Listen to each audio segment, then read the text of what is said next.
주님께서 하늘을 가르시고 내려오시면 산들이 주님 앞에서 떨 것입니다.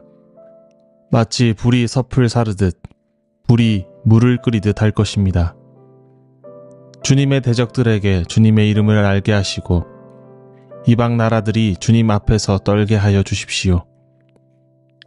주님께서 친히 내려오셔서 우리들이 예측하지도 못한 놀라운 일을 하셨을 때 산들이 주님 앞에서 떨었습니다. 이런 일은 예로부터 아무도 들어본 적이 없습니다. 아무도 귀로 듣거나 눈으로 본 적이 없습니다. 주님 말고 어느 신이 자기를 기다리는 자들에게 이렇게 할 수 있었겠습니까? 주님께서는 정의를 기쁨으로 실천하는 사람과 주님의 길을 따르는 사람과 주님을 기억하는 사람을 만나 주십니다. 그러나 주님 보십시오. 주님께서 진노하신 것은 우리가 오랫동안 죄를 지었기 때문입니다. 우리가 어찌 구원을 받겠습니까? 우리는 모두 부정한 자와 같고 우리의 모든 의는 더러운 옷과 같습니다. 우리는 모두 나뭇잎처럼 시들었으니 우리의 죄악이 바람처럼 우리를 휘몰아갑니다. 아무도 주님의 이름을 부르지 않습니다. 주님을 굳게 의지하려고 분발하는 사람도 없습니다. 그러기에 주님이 우리에게서 얼굴을 숨기셨으며 우리의 죄악 탓으로 우리를 소멸시키셨습니다. 그러나 주님은 우리의 아버지이십니다. 우리는 진흙이요 주님은 우리를 빚으신 토기장이이십니다. 우리 모두가 주님이 손수 지으신 피조물입니다. 이사야서 64장 1절에서 8절까지의 말씀입니다.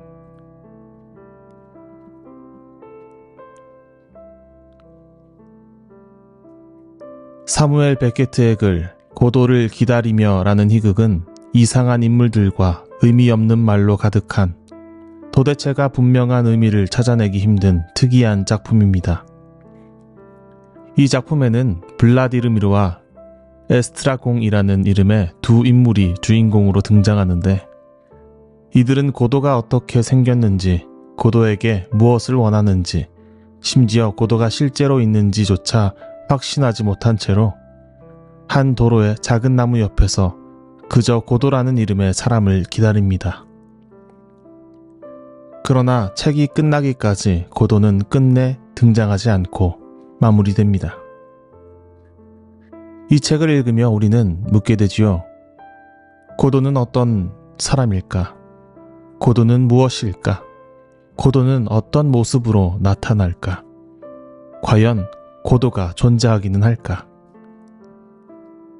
그러나 작가는 본인조차도 고도를 명쾌하게 설명하지 않습니다. 그저 우리는 이 책을 통해서 기다림만을 알 뿐입니다.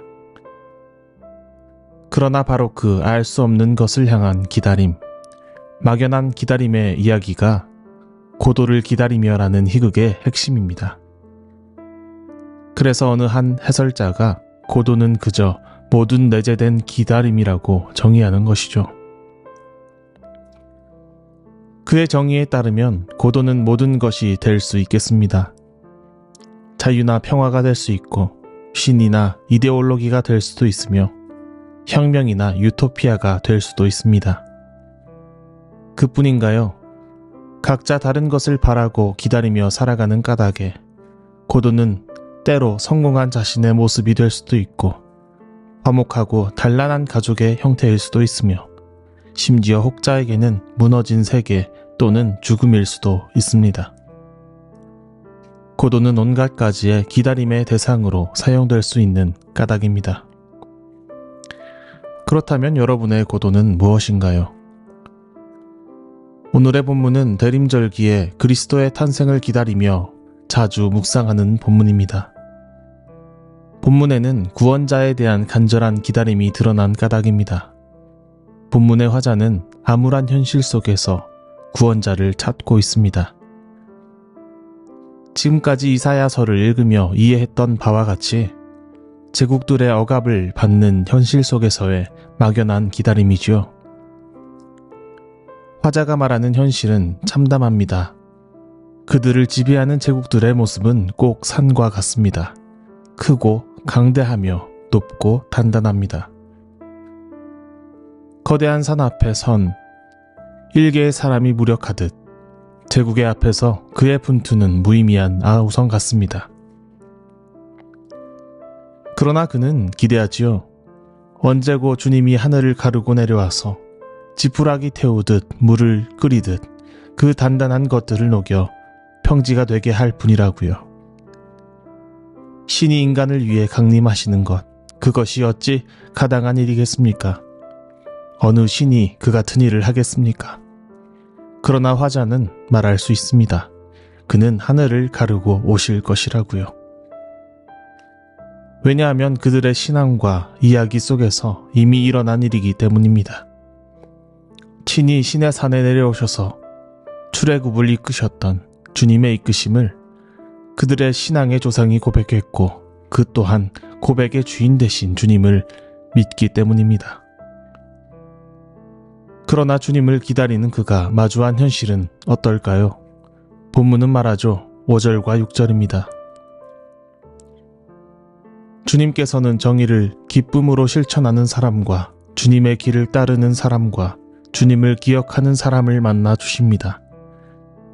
그러나 주님 보십시오. 주님께서 진노하신 것은 우리가 오랫동안 죄를 지었기 때문입니다. 우리가 어찌 구원을 받겠습니까? 우리는 모든 부정한 자와 같고 우리의 모든 의는 더러운 옷과 같습니다. 우리는 모두 나뭇잎처럼 시들었으니 우리의 죄악이 바람처럼 우리를 휘몰아 갑니다. 그러나 그들은 구원을 요청할 만한 자들이 못됩니다. 누군가 그들에게 자격을 묻게 된다면 그들은 오랫동안 죄를 지었던 까닭에 감히 구원을 바라기 어렵습니다. 정의를 기쁨으로 실천하는 사람도 주님의 공의로운 길을 따르는 사람도 없이 오랫동안 부정한 자와 같고 더러운 옷과 같은 의로 살아갑니다. 의로움도 없고 공의로움도 없고 약하고 작은 것들을 돌볼 연민이 없으니 생명을 잃은 그들은 그저 바람에 부는 낙엽처럼 죄악에 휘몰려 날 뿐입니다. 그들은 무엇을 기다립니까? 그들은 어떤 것을 기다립니까? 본문을 기록한 화자는 간절하게 주님을 기다리지만 세상의 사람들은 아무도 주님을 기다리지 않습니다. 주님의 이름을 부르지도 의지하지도 않습니다. 그러니 주님의 얼굴은 점차 가려져 갑니다. 그들은 녹아내린 산들과 같이 끈적한 욕망과 이기의 진창 속에서 진흙과 같이 녹아내려 사라질 뿐입니다.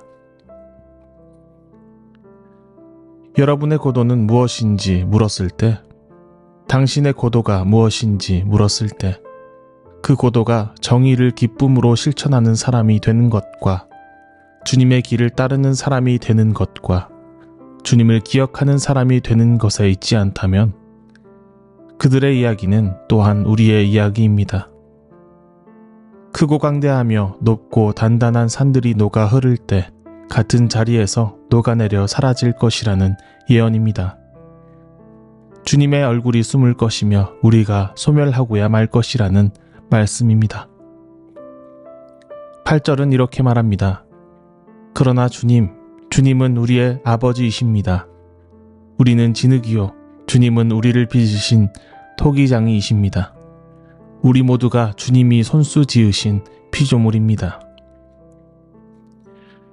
그러나 우리에게 소망이 있는 까닭은 그 두려운 심판의 말보다 더 큰 고백이 우리에게 있는 까닭입니다. 바로 우리 모두가 주님이 손수 지으신 피조물이라는 고백입니다. 녹아내린 진흙에 불과한 우리가 억만증창의 한가운데를 살아가는 우리가 소망을 품을 수 있는 것은 그 진흙마저 다듬는 토기장이 그가 바로 우리의 하나님이기 때문입니다. 사랑하는 여러분, 어떤 고도를 기다리십니까? 혹 당신의 고도는 당신을 한낱 진창에서 사라지게 만들고야마는 강대하고 단단한 산에 있지는 않습니까? 그렇다면 이제는 주님의 손에 붙들리길 기다립시다. 녹아내린 진흙을 빚어내는 토기장이의 손에서 그분의 정의와 평화의 서기를 애써 봅시다. 우리가 하나님 안에 있다면, 하나님의 온전한 손에 붙들린다면 우리는 엉망진창으로 녹아내리는 진흙이 아닌, 한낱 욕망하다가 사라지고야 말 존재가 아닌, 그분의 손에 붙들린 질그릇, 생명수를 전하는 도구, 하나님을 드러내는 존재로서 또 다른 기다림을 이어가는 이들의 평화와 정의의 표대가 될 것입니다.